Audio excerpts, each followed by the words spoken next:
Why don't we go next to, I believe it's Bara from Indiana. Am I pronouncing that correctly? Bara from Indiana. Can you hear me? Yes, I can. Oh, okay. So I wanted to ask you, first of all, I love your show very much. And I wanted to ask you about the war in Gaza.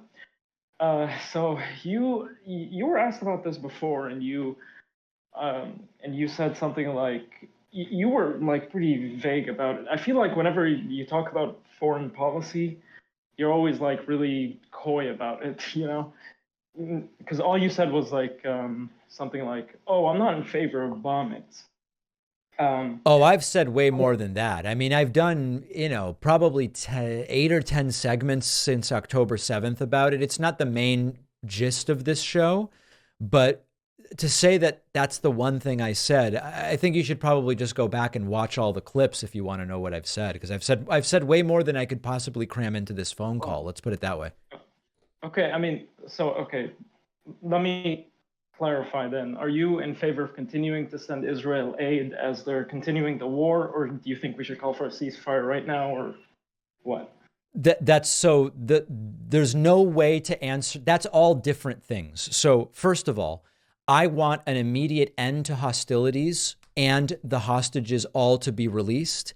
I struggle to understand how you do that when Hamas has said they're not going to stop and continue trying to do October 7th's over and over and over again. So when it comes to a ceasefire, I'm kind of with Bernie Sanders on this. I want hostilities Wait, to end. I want the bombing to stop. I want the hostages to get out. In practice, I don't know how you do a ceasefire with Hamas, whose charter calls for the destruction of Israel, and leaders have said we're not going to stop. I mean, it sounds like you don't even know. You don't even know. You don't have like a strong position because you on the one hand you don't want to continue the war, but also you don't know how you would end the conflict. No, I so mean, so it's not that I don't even know. Are you saying how I would end the overall Israeli-Palestinian conflict, or how I would end this immediate flare-up that we're dealing with right now? well, I guess both. Like just what you would do at this point, like as the Okay. U.S., what you would push for. I think at this point, so first of all, on ending the broader conflict, I've put out my 10 to 12 point I've plan seen it. Yes, dozens of yes. times. So I hope I don't need to restate that. But in terms of my bigger picture on the conflict, I've put that out. Right now, I don't know what I would do, in the sense that obviously Israel is not going to do nothing to try to get the hostages out. They're going to try to get the hostages out. So certainly my preference would be, given that they're going to try to get the hostages out, what is the way to do it with the least civilian collateral damage possible? It's probably special forces type operations. The problem with this is, a lot of people say Israel shouldn't do any bombing. It should be all special forces operations. And then we saw an example of that being done. Video was actually released from that being done. And some of the very same people said, no, that was also wrong to do, because they're there illegally at that hospital, etc. So I don't know that it'll satisfy everybody, Bara, but I would love to see some way of getting the hostages out, mostly through special forces type operations that minimize any civilian casualties as much as possible. That would be my preference. And this is, again, if you go to Israel and you go, listen, the hostages are gone, stop trying to get them out. Obviously, no sane country is going to go with that. So I'm trying to kind of operate in reality to some degree.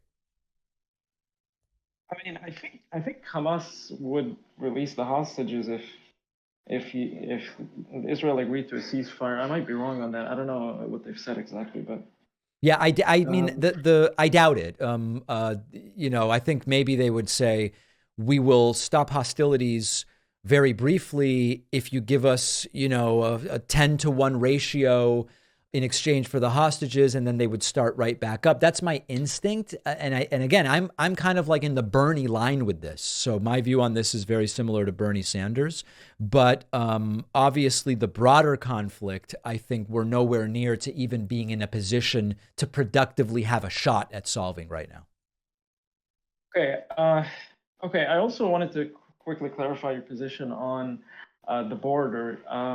So I know what your like long term.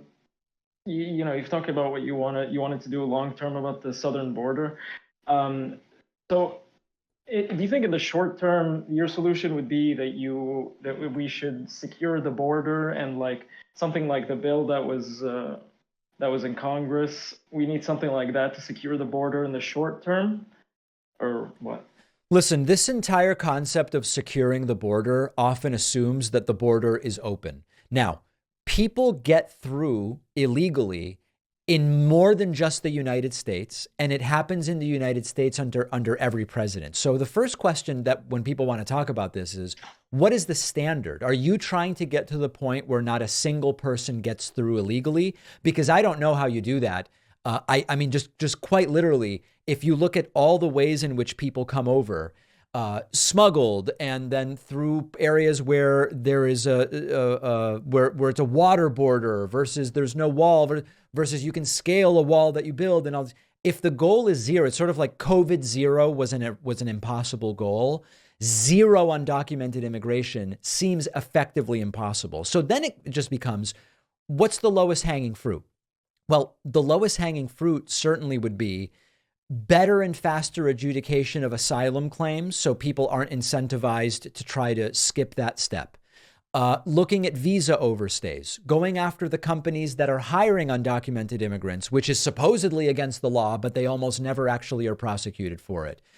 You've got to start with the lowest hanging fruit, dealing with the reasons people are trying to come over in the first place. I don't think it's wrong for any country to have a physical border, to enforce immigration law, to deport people who are here illegally if they came here as adults of their own volition. All of those things are fine, right? Like that's all legal, it's all the law. It's just we're not substantively dealing with the problem unless we do the bigger picture things I'm talking about. Okay. All right, that makes sense. So it's sort of like with the wall. Yeah. It's totally legal to build a wall. I think it's kind of a waste of money given what it will cost and its effectiveness. But if you're putting up a wall in addition to doing the things that really make a difference, it's like, build the wall. The problem with Trump was he was promising something that was never going to happen, which is Mexico will pay for it and it'll be done in 4 years. Just impossible, impossible. And he was pretending like that would solve the entire problem, which it wouldn't. That was my problem with what he was saying. Okay, I mean, securing the border is not all about a wall, right? I don't No, know. very much. But for some people, it seems to be effectively be that. Yeah. Well, I agree with you. Okay, well, thank you very much for taking my call, David. All right, Bara from Indiana, great to hear from you. Let's go to a break. We'll get to more calls next week, and I'll try to do better. I'll try to get to more people next week.